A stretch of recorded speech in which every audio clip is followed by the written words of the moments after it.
এখানে ডক্টর ইউনিস একটা ভাউসিয়ালে মোদির সঙ্গে কথা বলছিলেন যে বাংলাদেশের যে পরিস্থিতি, হিন্দুরা ভালো আছে, সব দিক দিয়ে পরিস্থিতি স্বাভাবিক আছে।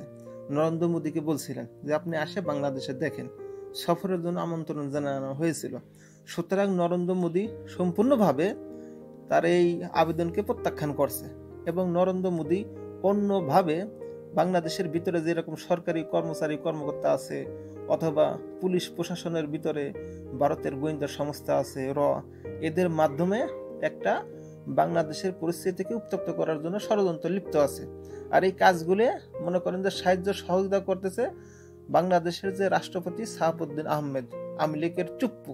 সুতরাং অবিলম্বে ডক্টর ইউনূসকে এখানে বুঝতে হবে এই রাষ্ট্রপতিকে সরাইয়ে অন্য একটা রাষ্ট্রপতি নিয়োগ দিতে হবে 100% অবশ্যই, নইলে এই পরিস্থিতির স্বাভাবিক অবস্থা বাংলাদেশের আসবে না।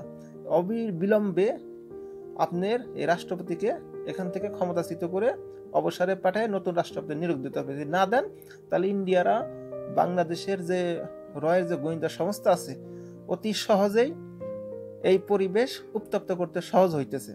সুতরাং অবশ্যই ডক্টর ইউনূসকে সাহাবুদ্দিন আহমেদ রাষ্ট্রপতিকে অবসরে পাঠাইতে হবে, না হইলে ডক্টর ইউনূস কিন্তু ক্ষমতাচ্যুত হইতে বাধ্য হবে। সময় সবসময় একরকম থাকে না, এটা বুঝতে হইব।